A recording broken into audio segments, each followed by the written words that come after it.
His eighth speech is from the Confident Communications Manual, Inspire Your Audience. His speech is entitled, Acres of Diamonds.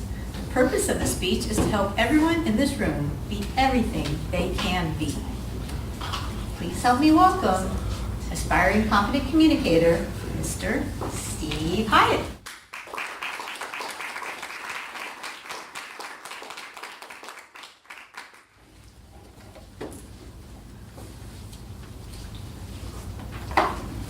Good evening, fellow Toastmasters, distinguished Toastmaster Michael Shane, other dignitaries who have chosen to join us tonight, and most welcome guests. In 1843, he wasn't a doctor at that time, Russell Herman Conwell was born. Dr. Conwell, which he eventually became, was a lawyer, he was a minister, and he was a minister. So he was a minister, he was a lawyer, and he was an educator.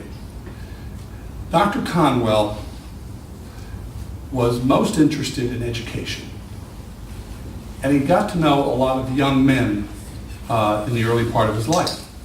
And these young men would tell Dr. Conwell about their desire to go to college. And what Dr. Conwell determined was that these remarkable young men needed a chance to go to college. They didn't have the funds to do it. So what he decided to do is open a college, a fine college. It's called Temple University up in Philadelphia. He gave 6,153 speeches to raise money to open Temple University. He raised $7 million in the 1800s to do that. He gave one speech. It was called Acres of Diamonds. And it's the story of an African farmer and his search for diamonds. Because in the 1800s, the search for diamonds on the African continent was like the gold rush in the western United States around the same time period. And Acres of Diamonds deals with an African farmer who has these dreams about finding a diamond mine on the continent of Africa. And it becomes an obsession with him. Eventually what he does is he sells his farm, many acres in Africa, and he then goes off on a trek to find this diamond mine, which is going to make him rich beyond any dreams that he ever had.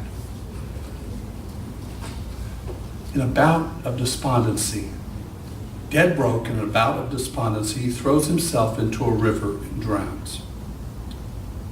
A few months later, the person that he sold the farm to notices a very unique rock in the middle of a river on the farm. It's a black rock. And what this farmer does is he begins to chip away at the rock. And what he eventually finds is the most valuable diamond ever discovered in the world. In fact, the rocks were everywhere on this farm. Acres of diamonds.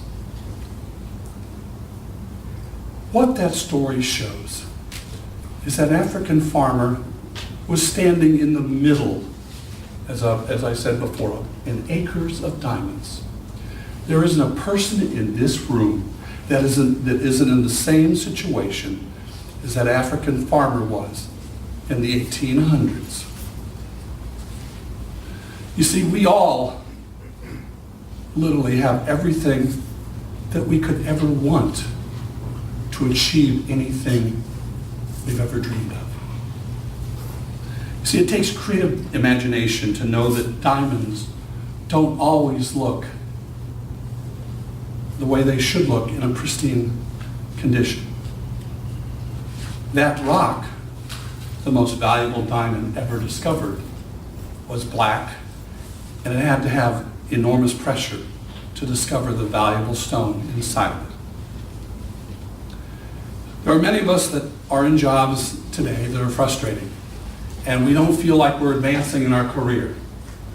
But let me tell you, if you are standing still in your career, you are eventually going backwards. There is no such thing as a bad job. It's what you put into it that makes it either bad or good. There are three things I believe that everyone in this room tonight can concentrate on in the future. One is your job and your industry. Secondly, yourself and your job and the next career stop. And finally, people. Because in order to be very successful in life, you've got to learn how to work with people. You've got to learn how to develop people skills. Essentially, you've got to become an expert.